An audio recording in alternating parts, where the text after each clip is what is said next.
My name is Dennis Easter, and I am the dark sheep of the family here. I am not a consultant. I'll wear an honorary consultant badge because I used to be. I've gone to the dark side. Now work on the sales team as the director of product solutions. But one of the things that's important to know about me today is that I'm a recovering accountant. And so I have a soft spot in my heart about for the AP department. And while this is a session about the latest features available in 24R1, I want to step back and review some of the features from previous versions that customers don't seem to be aware of or haven't implemented. And so I want to bring these back to your attention. And so two of the features that we're going to look at today are, one is creating the AP bill from the PO receipt.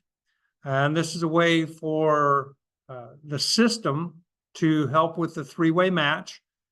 And so it also reduces data entry and data entry errors, but it allows accounts payable to edit the bill as needed.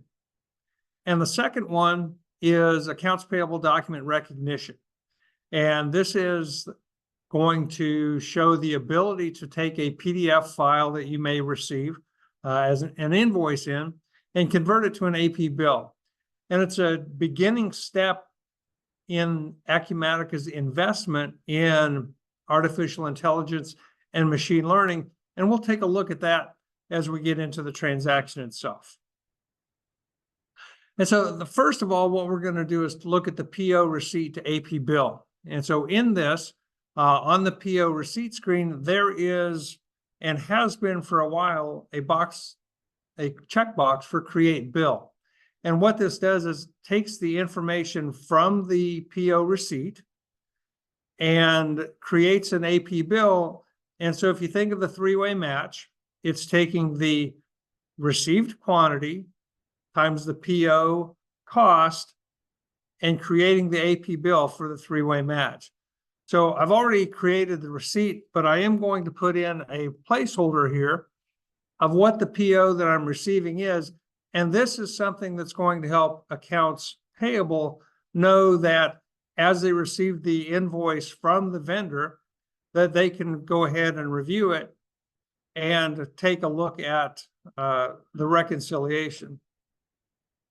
And so as we refresh the AP bill list, you'll notice here, I have a new AP bill, and it's in an on-hold status. And you can see here, we've got the information from the PO receipt.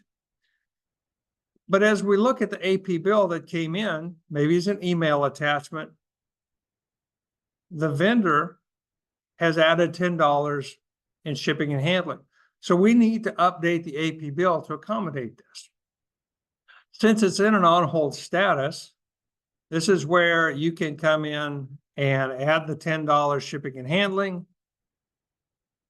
and put it into the correct GL account.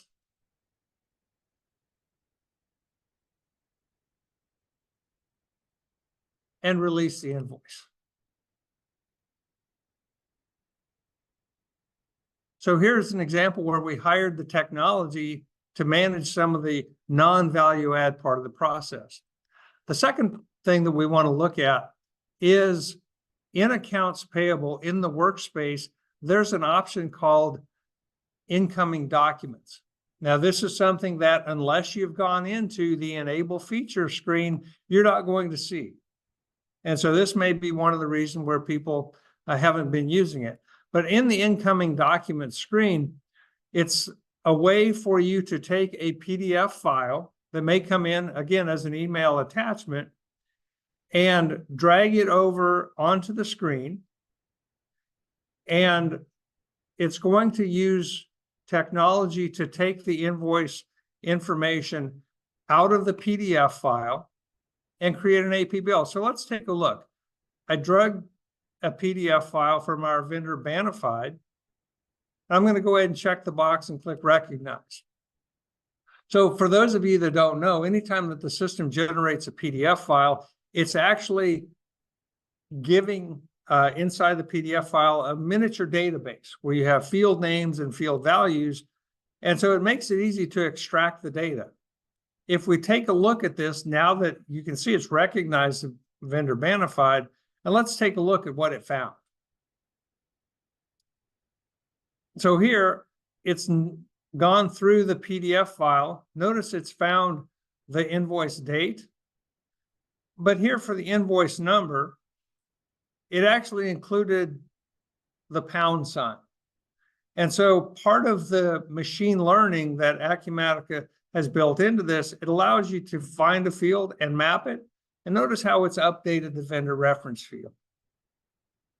It's also scrolled down through and it's picked up the detail of the lines on the invoice and the invoice total. So once the system has created this for me, I can go ahead and click Save and Continue. Now I have an AP bill that I can further edit and review, or I can simply release it. So these are a couple features that from previous versions, customers haven't been using them to the extent where I think they can get more value of them.